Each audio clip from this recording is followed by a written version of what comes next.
Good morning student. हमारा chapter चल रहा था संसाधन एवं विकास। इस चैप्टर में हमने कर लिया था संसाधनों का वर्गीकरण। संसाधनों के वर्गीकरण में हमने 1 नंबर पर देखा था उत्पत्ति के आधार पर संसाधन कितने प्रकार के होते हैं। तो इसमें हमने दो प्रकार के बारे में जाना था, जैविक और अजैविक। दूसरे में हमने समाप्ति के आधार पर जो संसाधन है उनको हमने 2 भागों में बांटा था, नवीकरणीय और अनवीकरणीय।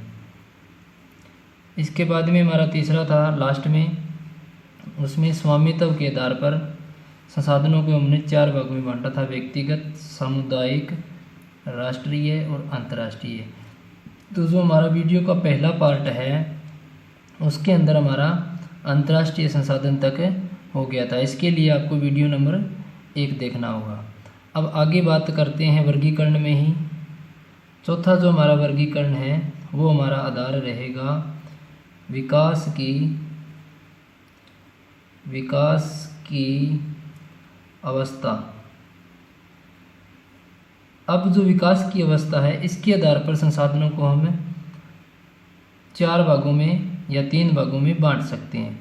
जो पहला जो भाग है हमारा वो रहेगा संभावी संसाधन, दूसरा है विकसित संसाधन, जिन संसाधनों का विकास पूर्ण रूप से हो गया है। तीसरा है भंडार, यानी इनका भंडार हमारे पास पर्याप्त मात्रा में है वर्तमान में उपयोग करने के लिए। इसके बाद में है संचित कोष। तो इस प्रकार विकास की अवस्था के आधार पर संसाधनों को हम संभावी संसाधन, विकसित संसाधन, भंडार संसाधन, संचित कोष संसाधन में वर्गीकृत कर सकते हैं। अब इनको एक एक करके हम विस्तार पूर्वक इनकी व्याख्या करेंगे। विकास की अवस्था के आधार पर संसाधनों का वर्गीकरण हमने 4 भागों में किया है। जो पहला है वो है संभावी संसाधन।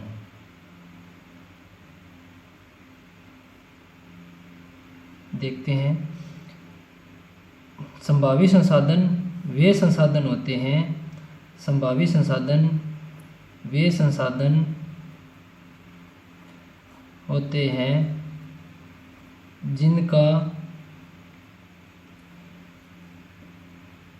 जिनकी खोज तो हो चुकी है,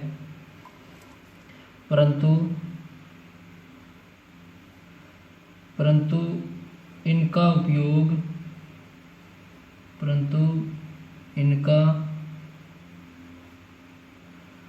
उपयोग नहीं किया गया। अब देखते हैं संभावी संसाधन। वे संसाधन जिनकी खोज तो हो चुकी है परंतु इनका उपयोग नहीं किया गया है। फिर भी देखें तो फिर भी इसके विकास की संभावना है। यानी हम उदाहरण के तौर पर जैसे सौर ऊर्जा, पवन ऊर्जा। चलो अब देखें, जो हमारे संभावी संसाधन है इनमें हम कौन से संसाधनों को रखते हैं जिनकी खोज तो हमने कर ली है परंतु हमारे पास में इतनी तकनीक नहीं है कि इनका पूर्ण रूप से हम उपयोग कर सकें। जैसे गुजरात के अंदर देखा जाए तो पवन ऊर्जा और सौर ऊर्जा है उसका हमने आविष्कार कर लिया है परंतु पर्याप्त मात्रा में हम अभी तक इनका उपयोग नहीं कर पा रहे हैं।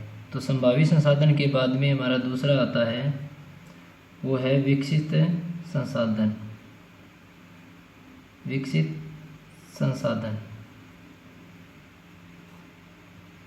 अब विकसित संसाधन कौन से होते हैं? ये वे संसाधन होते हैं, ये वे संसाधन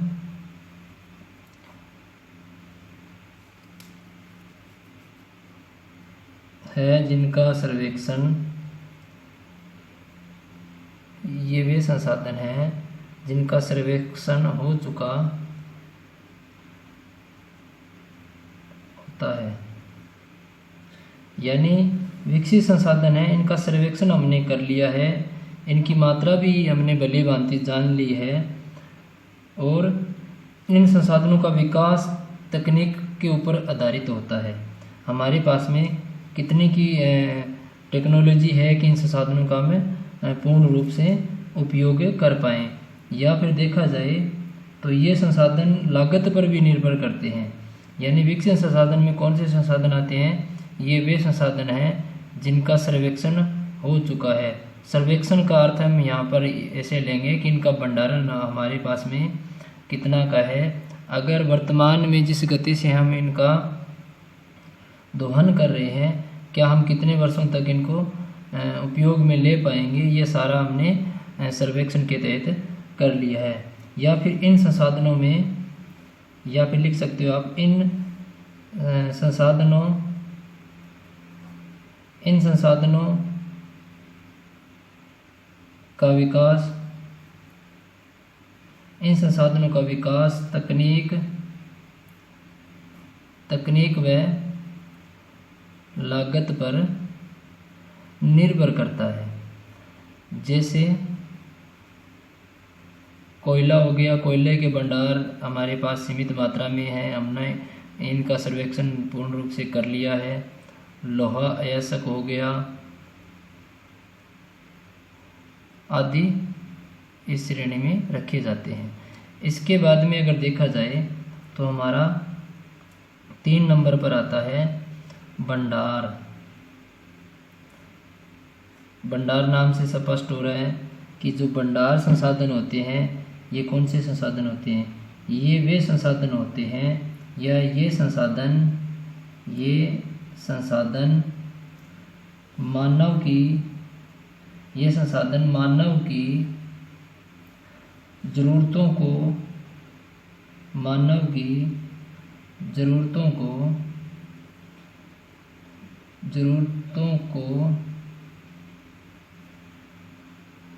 पूरी कर सकते हैं, परंतु मनुष्य के पास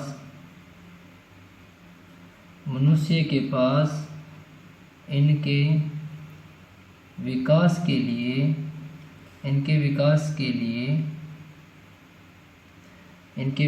लिए उचित तकनीक का अभाव है। जैसे उदाहरण के तौर पर हम लेंगे यहाँ हाइड्रोजन गैस व ऑक्सीजन गैस, इनसे हम पर्याप्त मात्रा में ऊर्जा के भंडार हमारे पास ये पर्याप्त मात्रा में दोनों ही है, परंतु इनको उपयोग में लेने के लिए हमारे पास में इतने तकनीक या औजार नहीं है कि हम इनका ऊर्जा के रूप में उपयोग कर पाएँ। यानी इनको अलग करना बड़ा ही मुश्किल है। तो इसलिए भंडार से स्पष्ट हो रहा है, ये संसाधन मानव की ज़रूरतों को पूरी कर सकते हैं, परंतु मनुष्य के पास इनके विकास के लिए उचित तकनीक का अभाव पाया जाता है। जैसे उदाहरण के तौर पर हाइड्रोजन और ऑक्सीजन गैस है, इनको हम ले सकते हैं। अब जो हमारा चौथा और लास्ट आता है वर्गीकरण में, वो आता है संचित कोष। अब संचित कोष कैसे संसाधन होते हैं? संचित कोष किसी ज्ञात संसाधन किसी ज्ञात संसाधन का वह अंश है जिसका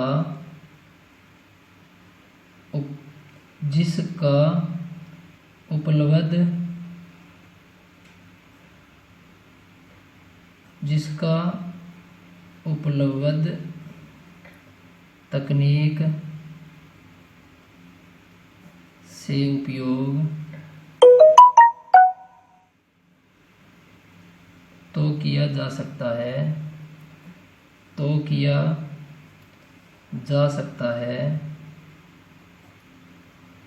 परंतु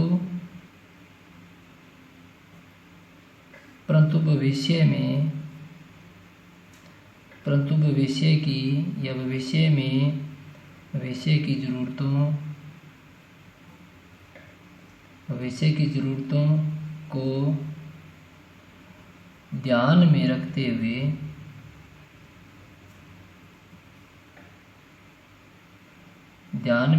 हुए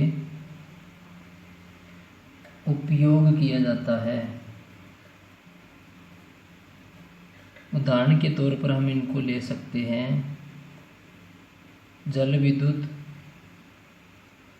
या फिर जल और वन। ठीक है, तो संचित कोष को दोबारा देखते हैं। संचित कोष किसी ज्ञात संसाधन का वह अंश है जिसका उपलब्ध तकनीक से उपयोग तो किया जा सकता है। यानी हमारे पास में तकनीक तो है इन संसाधनों को उपयोग करने के लिए, परंतु भविष्य की ज़रूरतों को ध्यान में रखते हुए उपयोग किया जाता है।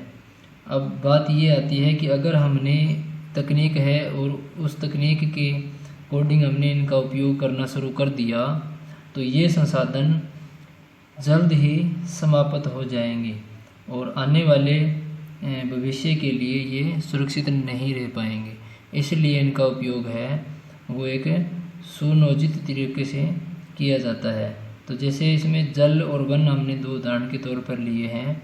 अगर हमने जल का उपयोग सही से नहीं किया तो आने वाले भविष्य में जो जल है वो कम पड़ जाएगा। इसके बाद में वन क्षेत्र है, वन क्षेत्र का हमने सही उपयोग नहीं किया तो मानव जाति है वो सारी संपूर्ण खतरे में पड़ सकती है।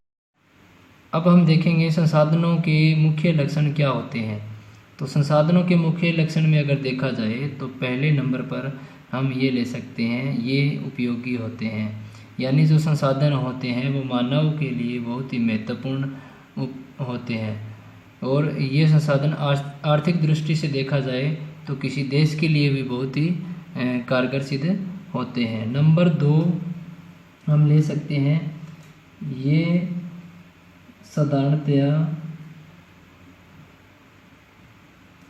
साधारणतया सीमित मात्रा में होते हैं, सीमित मात्रा में पाए जाते हैं या होते हैं। यानी इनका जो भंडारण है वो सीमित मात्रा में होता है।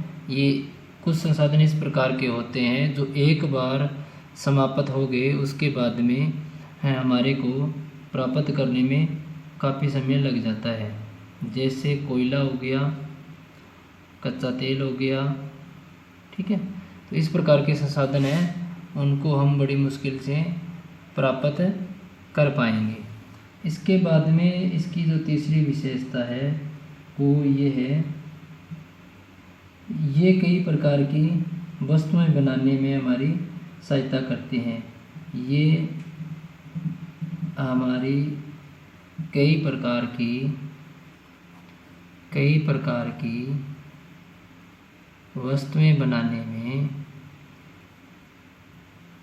सहायता प्रदान करते हैं। क्या करते हैं? सहायता। ये हमारी कई प्रकार की वस्तुएं हैं उनका निर्माण करते हैं। जैसे मान लीजिए वन है, वनों से हम क्या क्या बनाते हैं? लकड़ी से ऊर्जा और लकड़ी से दरवाजे या गेट। ठीक है, तो इस प्रकार हम आगे देखते हैं। इसकी जो चौथी विशेषता है वो ये है कि हमें संसाधनों को उपयोगी बनाने के लिए प्रयास करना पड़ता है। यानी संसाधनों को, इनकी जो विशेषता 4 नंबर पे है वो है संसाधनों को उपयोगी बनाने के लिए हमें या मानव को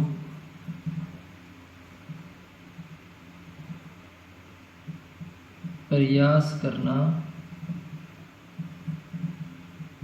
पड़ता है।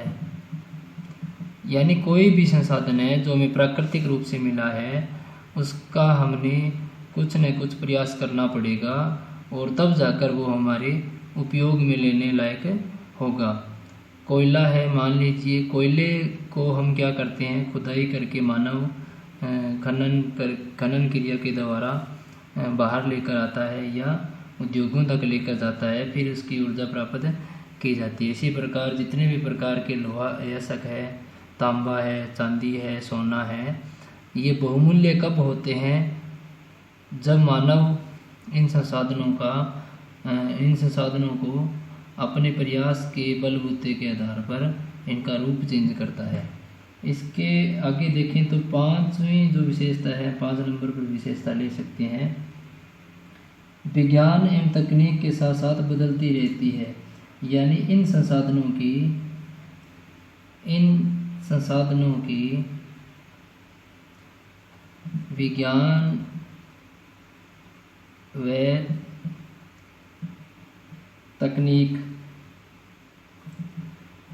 विज्ञान व तकनीकी विकास की सहायता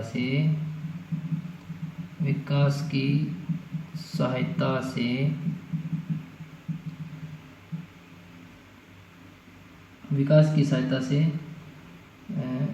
उपयोगिता, यहाँ पे क्या लिखेंगे, उपयोगिता है वो बदलती रहती है।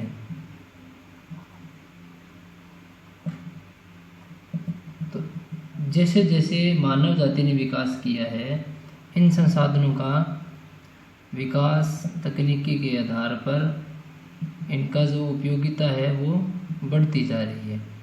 जैसे उदाहरण के तौर पर हम ले सकते हैं वन क्षेत्र है। वन क्षेत्र पहले मानव जाति ने कम विकास किया था तो जंगलों का जो विनाश था बहुत कम होता था, परंतु आज के वर्तमान में देखा जाए तो मानव जाति है वो पेड़ पौधों या प्राकृतिक वनस्पति पर काफ़ी निर्भर करती है। तो मानव ने इस प्रकार की तकनीक का आविष्कार कर लिया है जिसके बलबूते मानव इन वन क्षेत्रों की कटाई करके इनको आर्थिक दृष्टि से बहुत ही महत्वपूर्ण बना लिया है। अब हम देखते हैं आगे हमारा प्रश्न, सतत पोषणीय विकास व सिद्धांत। यानी सतत पोषणीय विकास का क्या अर्थ है और इसके सिद्धांत क्या है। सबसे पहले हम जानेंगे सतत पोषणीय विकास होता क्या है। सतत पोषणीय विकास से अभिप्राय है कि संसाधनों का इस प्रकार उपयोग किया जाए, वर्तमान समय में जो हम उपयोग कर रहे हैं उसके अलावा जो आने वाला हमारा भविष्य है उसके लिए भी वो संसाधन सुरक्षित हमें मिल सके। तो साधारण भाषा में हम सतत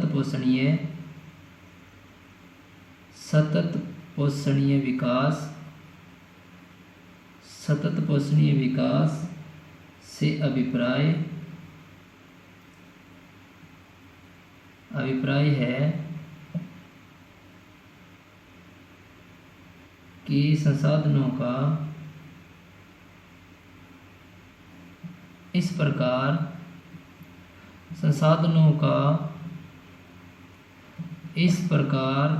उपयोग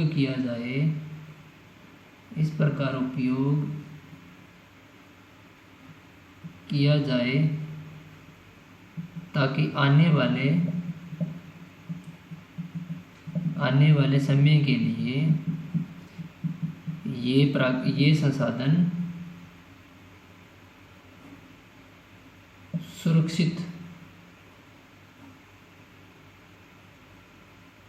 रह सके। तो सतत पोषणीय विकास का हम अर्थ क्या लेंगे? सतत पोषणीय विकास इस प्रकार का विकास है जिसके अंतर्गत मानव जो संसाधनों का उपयोग कर रहा है उनका इस प्रकार से उपयोग करे ताकि आने वाले समय के लिए भी संसाधन है वो बचाए जा सके या सुरक्षित रखे जा सके, या आने वाला जो हमारा वर्तमान में जो चल रहा है उसके बाद में जो हमारा भविष्य है उनके लिए भी वो संसाधन पर्याप्त मात्रा में उनको मिल सके।